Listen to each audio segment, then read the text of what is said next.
What's up, guys? Mr. Dan here, back again for another Wild Eye Wednesday review. This time it's the film Bloody Man, The Bloody Man, which just came out last week.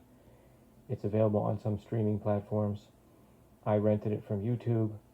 I was kind of keen to check this one out, considering that this is from writer-director Daniel Benedict, who did the film Bunny, which I reviewed for Wild Eye Week.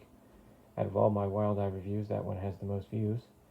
This is a much different type of film, kind of a more ambitious film.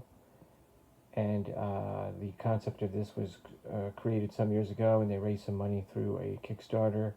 And I believe it was finished about 2 years ago, and here it is now available on some streaming platforms. Not sure what the plans are for a physical release, but it basically tells the story of a family who are getting adjusted to their new stepmom, and you have the middle child, Sam. Actually, yeah, he is the middle child. Who is obsessed with comic books, and he's a typical 80s kid. This film was set in the 80s, by the way. It does a pretty good job of pulling that off. Sam is obsessed with comic books and a character called the Bloody Man, which begins to manifest itself throughout the film, and he and his siblings have to essentially battle this supernatural creature or being. And along the way, you learn about the backstory of the Bloody Man, and you have some family dynamics as the kids sort of have to bond with each other. In the second half of the film, the father is away on a business trip, so they're with their stepmom, and can they trust the stepmom or not? And it's pretty good. I've seen some reviews already that are pretty harsh.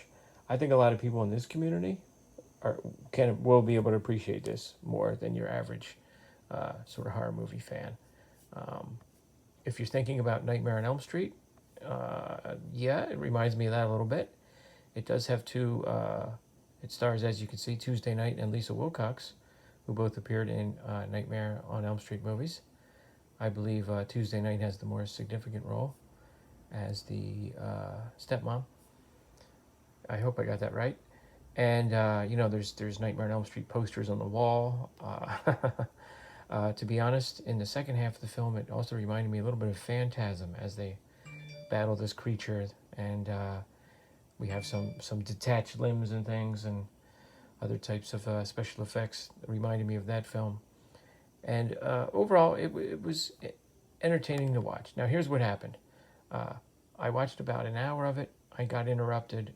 I had to finish it the next day. When I resumed it the next day, I felt like I was starting the movie from the beginning. And to be honest, a lot of the dynamics and the action in the first hour, I think, could have been cut out. There's some scenes at the school with some bullying that was not that strong compared to some of the scenes that we saw later in the film. Of course, I've just seen the film Black Phone, which had excellent child actors and did a really good job at depicting bullying. Not a hard thing to do, but you've got a bully who kind of has a fake kind of a laugh. Who's that? Your girlfriend? Ha ha ha! And I don't know.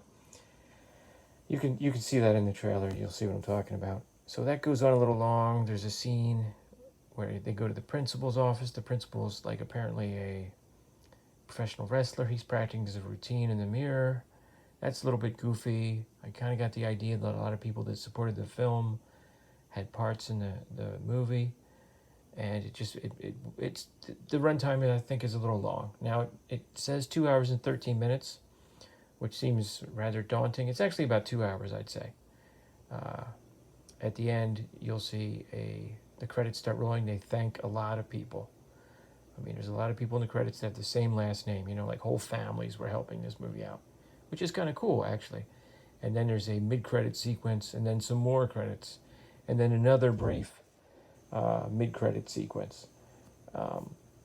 So I would say the actual runtime is about 2 hours. But when I resumed the movie, that's right about the time when the action was pretty much confined to the house, and the siblings had to unite against the Bloody Man. And there were some pretty good parts there. The three siblings sort of had to come together. First, they each told their own little version of the story, and Sam has a little sister who, her story was just like crazy and had aliens in it. Didn't make any sense, but that's kind of the way a child her age would tell the story. And Sam eventually sort of has to call on the services of a character who I'll just say is very similar to He-Man. How's that? Hint, hint. That's the guy that did the voice for the character. They got a muscle-bound guy to do the voice for a muscle-bound character. It's pretty funny. And the writer-director Daniel Benedict is a big He-Man fan. He's actually directed a He-Man fan film. So it's if you like toys and you like 80s nostalgia, 80s toys and movies, it's kind of a cool film to watch. They do a pretty good job at recreating that environment. And it says here that the budget was $30,000. So when you consider that, yeah, they did a really good job at that. When they did finally get to sort of the action and the kids had to unite, it was rather heartwarming. It kind of reminded me of Baby Frankenstein a little bit in some ways, some of the vibe. Just that sort of part of it. Baby Frankenstein, I think, was a tighter movie, but pacing-wise. So listen, watch the trailer. I think in this community, if you watch the trailer, you'll get a good sense of whether or not this is for you.